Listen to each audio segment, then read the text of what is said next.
Hey everyone, Don here. Today I just want to talk a little bit about what's going on at Twitch lately. Twitch has been making some very interesting decisions over the last couple of years, as we all know.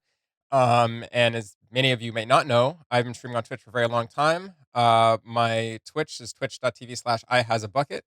And being that I've been on Twitch for so long, since it was Justin TV, I have some pretty passionate opinions about the platform, especially when they make decisions that affect the platform as a whole.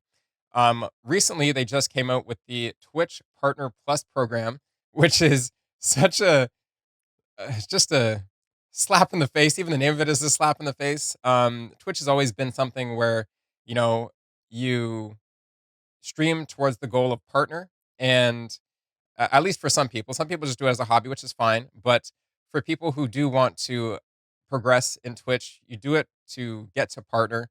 And partner has always been, I guess, the dream or the ideal situation for Twitch streamers who want to do this full time and make a living doing so, or be able to at least open up the possibility of doing so.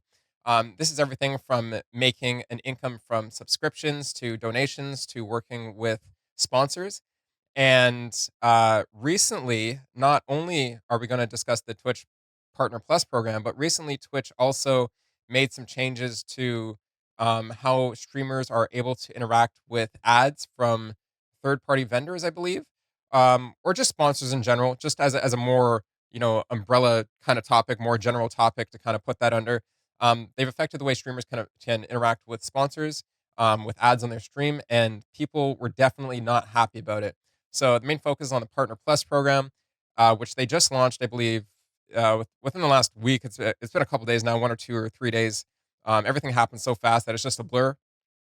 But anyways, the Partner Plus program is something they came out with where you have to, and let me get this correct here. You're gonna have to hold over 350 subs, I believe, for 3 consecutive months to be able to be in the Twitch Partner Plus program. Um, yes, that is correct. Partners must maintain a sub count of at least 350 recurring paid subs for 3 consecutive months. I'm reading this right off the Twitch blog.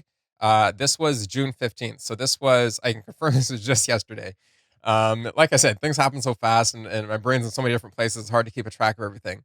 But, anyways, streamers in the Partner Plus program will receive a 70/30 revenue share on net subscription revenue. So the 70/30 that everyone's been asking for, yes, but only for partners, but not even just for partners, for partner pluses. Yay. So, anyways, um, that is revenue from recurring monthly subs.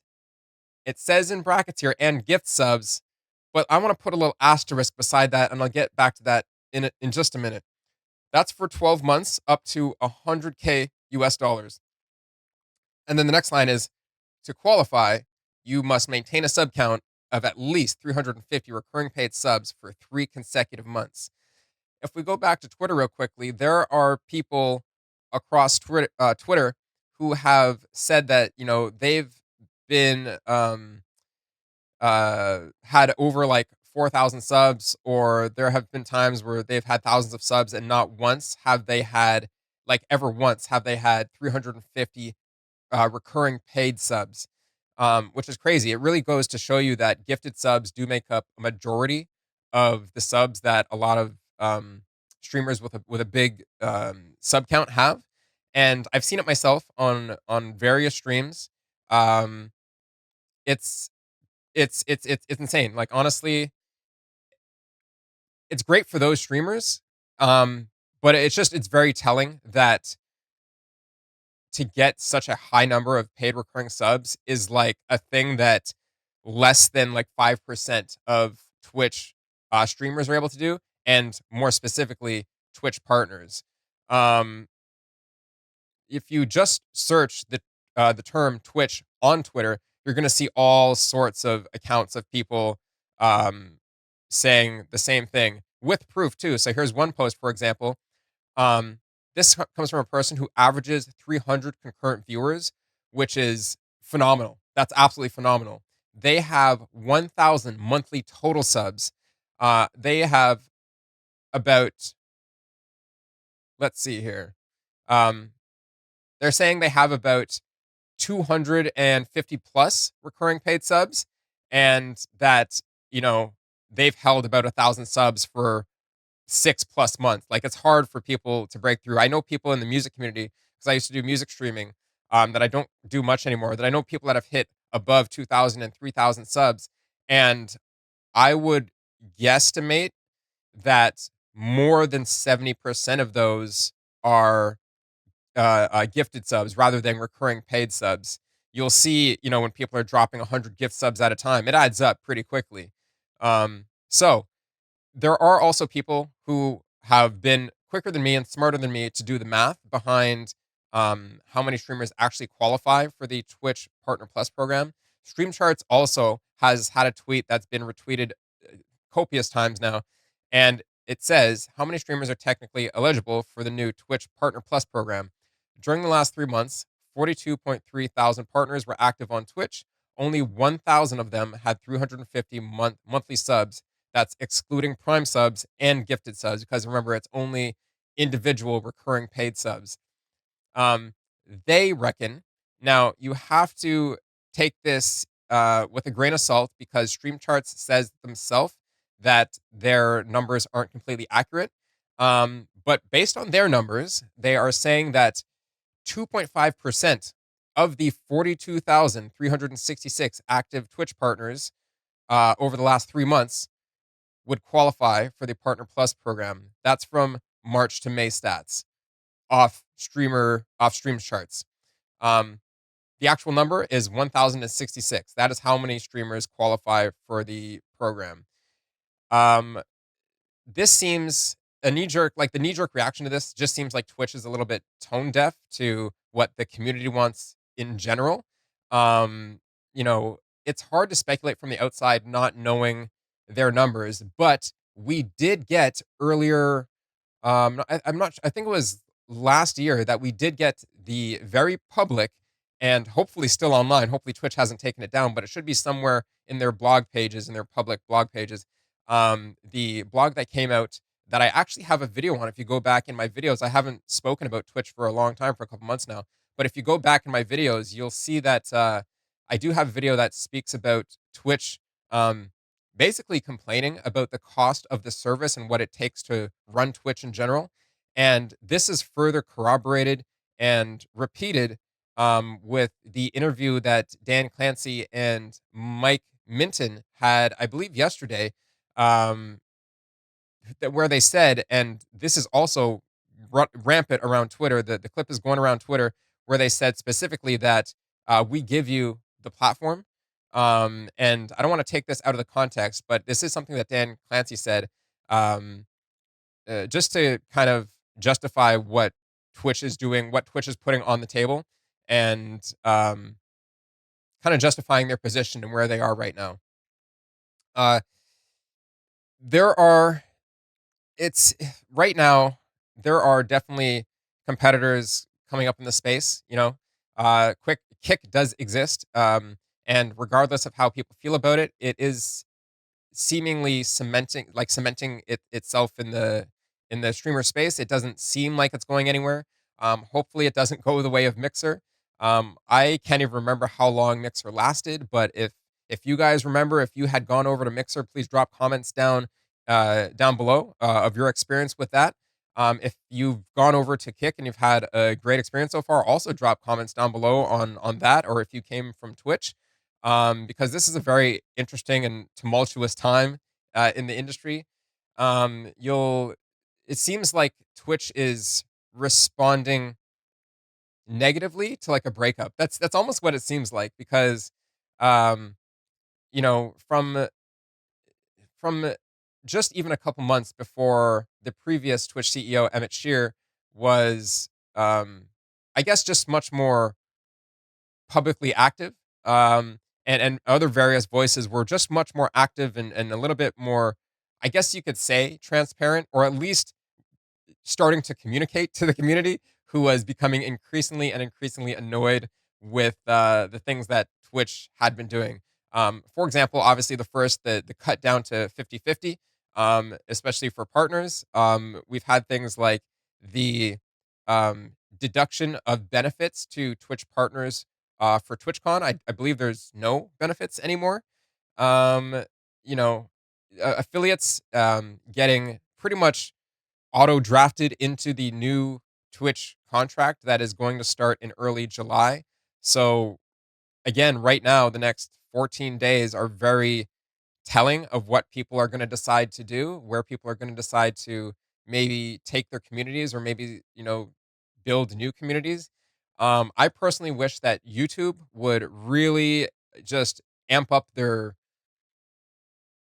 just get their gears going. YouTube has immense power and immense capability when it comes to providing a live streaming space that would be second to none.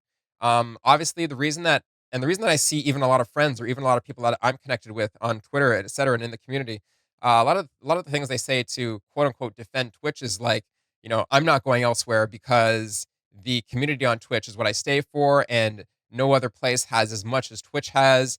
And I get that. Again, I've been on Twitch since it was Justin TV. Back, when did Justin TV even come out? What was that 2012? Let's see, Justin TV. When was that created? No, it dissolved 2014, founded in 2006. Yeah, so that was so long ago. Launched March 19th, 2007, 16 years ago. I must have been on that website since early, I don't know, 2000, somewhere between 2010, 2012ish.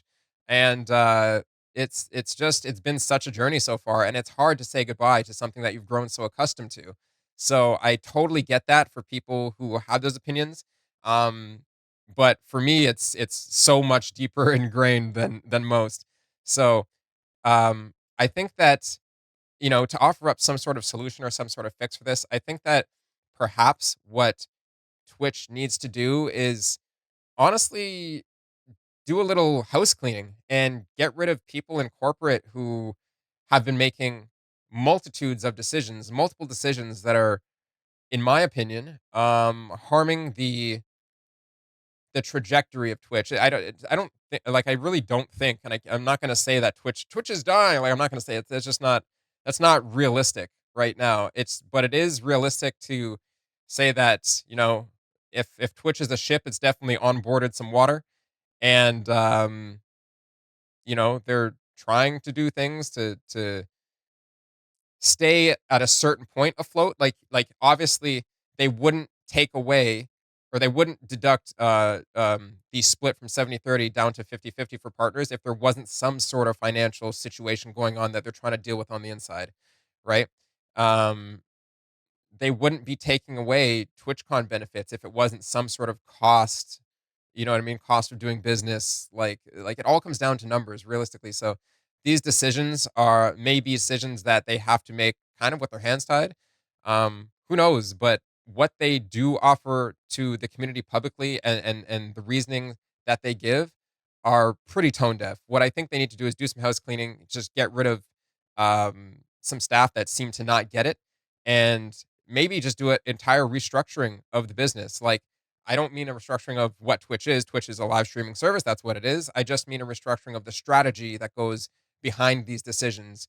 Um, Maybe the current CEO and the current, financial officer, and all these other leads of their positions and leads of their departments. Maybe they're not the right ones to do the job. So this is a very passionate topic that I feel like people are very divided about, but I just wanted to make a video on it because I feel like it's something that um, again, live streaming is not something that is a career for me. I live stream and I do want it to succeed, but it's my numbers. Like, I'm not affected by this either way. I just feel that as someone who's been on the platform for so long, it's like seeing a friend make bad decisions and you just wish they wouldn't, right? So that's kind of what it's like for me, and I just wanted to open up a conversation about it. So if you guys have thoughts about it, please drop them down in the comments down below. Would love to hear other people's opinions, and that's it. If you guys are um, if you guys are finding that you are finding better success on another platform, whether it's YouTube or Kick or elsewhere, definitely I would say do that. Don't stay stuck to one platform just because of a name or just because it's been around for so long. Um, you know, uh, realistically, these are businesses and they care about business. That's why, 90% of all Twitch streamers are affiliates, and partner is the carrot that they dangle all in front of our face, and only less than what 10% of all Twitch streamers are partners. Um, oh, I just want to also add, based on the math that smarter people did do, as opposed to me, um, and speaking about how many partners are actually available, we did go over the stream charts numbers, but somebody else also using the website Sullynome. So a bunch of OG streamers, some of you may know Sullynome. It also does Twitch statistics, and I love the stats that Sullynome has. It has some stats on me from years ago, which I'm just like, wow. So, anyways, um, Smarpy on Twitter says that Twitch's new Partner Plus announcement should have been a partner dispatch announcement, and I do agree, meaning that something that should have only gone out to partners because it only affects partners and a minority of them.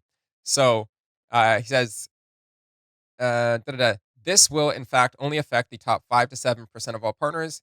I did the math, they claim. So here's their math. There are only 42,000 active partners live on Twitch in the past 90 days. This was about the same guesstimate that Stream Charts had. 42,366 was, I believe, the number that we had off Stream Charts. Of those 42,000, only 2,459 partners average more than 1,000 viewers, assuming down the funnel that these are the streamers who will get more than 350 paid subs, meaning that this announcement only applies to 0.10%. That is decimal 10% of all monetized streamers on the platform. That's insane. That's absolutely insane. I don't know what to say about that. I honestly don't know what to say about that. Um, it blows my mind. You know what I mean? It blows my mind, and I'm just not sure what Twitch is doing. So hopefully, if this really affects you and you're a Twitch streamer that affects you, hopefully you can find some clarity about the situation. And based on all the other decisions Twitch is doing, this doesn't seem like a good direction for this year. So hopefully it turns around. Honestly, I think that some very drastic things are going to need to happen, and if they don't, and the ship over at Twitch stays fairly stable in the direction that it's going, I think that we're going to see a little bit of an exodus. So who knows? Who knows? We'll see what happens. It is what it is, right? We'll see what happens. So, anyways, like I said, drop your comments down below. Let me know your thoughts, and if you enjoyed this video, please like, share, and subscribe, and perhaps visit me on one of my live streams. You can get the links down below. I do stream on Twitch, Kick, and YouTube. Obviously, I can't stream on Twitch at the same time as the other two platforms, so it's one or the other, one or the other, both. But anyways, you can catch me where you prefer, and I'll catch you guys in the next one.